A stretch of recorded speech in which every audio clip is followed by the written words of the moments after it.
Just on the baseball page, I saw Vladimir Guerrero Jr. in his debut in Buffalo last week, and for all the reports of him being like a centerpiece player, I think that's going to be the case. I mean, at age 19, he had the patience to walk 3 times in his first game in AAA. I don't think the Blue Jays are going to call him up this year, but probably early next season, probably in late April or early May, when he doesn't start his service time and it elapses a year for free agency, you'll see him, and I think he'll be the linchpin player of the future Blue Jays. But it's going to be a long road to hoe for the Blue Jays. Has he hit a bomb yet?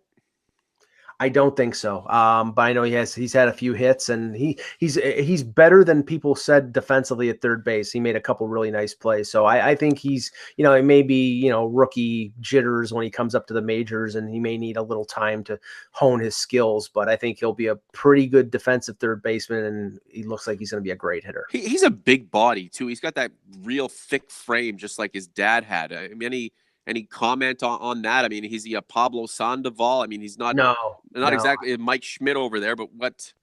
I stood next to him. He's I'd say 3 or 4 inches taller than me, so that would mean he's 6 foot at least, maybe 6'1", and he was very lean. So no, I think he's going to be similar body type to his dad. His dad was a little taller and a little lankier, but I think he's going to be a really good power hitter.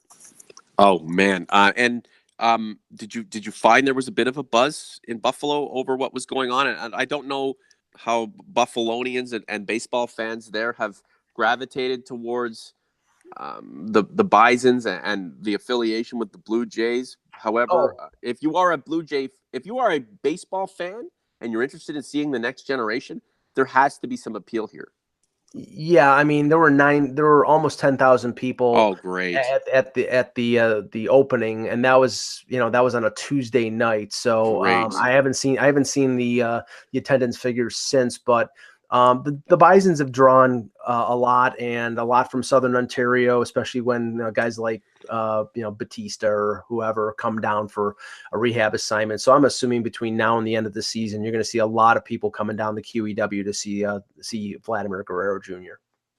Do you think Guerrero Jr. will be in AAA by the time Bo Bichette and Kevin Biggio and those dudes get up there? Do you think they'll be playing there together, or do you think at some point he'll be gone, those other guys will come up, and maybe in the next few years they'll all meet up in Toronto? I don't know what the timetable is on Bichette. I know he was having a good year, but the timetable for Guerrero, for what I understand, is going to be he's going to stay down in AAA the rest of this season. I know that there's been some people who know a lot more than I do in terms of the Blue Jays inner workings, like Richard Griffin, who's a longtime Blue Jays reporter, think he's going to get called up in September. But it makes no sense to me to start the clock on his service time in a meaningless at the end of the year. I mean, it's just dumb when they could do what the Yankees did with Gleyber Torres and what the Cubs did with Chris Bryant and just keep him down in AAA until I think the middle or late April, and then call him up, and then then you extend his free agency until I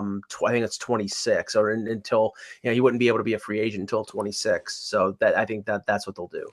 The Jays infield in the next several seasons is going to be pretty spectacular, especially on the left side and part of the right side when you have Vlad Guerrero Jr., Bo Bichette, Kevin Biggio, Lourdes Gurriel Jr., and then you even have a Devin Travis who will most likely be moved out in order to make room for one of these guys. And I think in the meantime, it'd be nice if Devin Travis can continue to season his stats and get better at his craft so that the Blue Jays can get a bit of a return on him.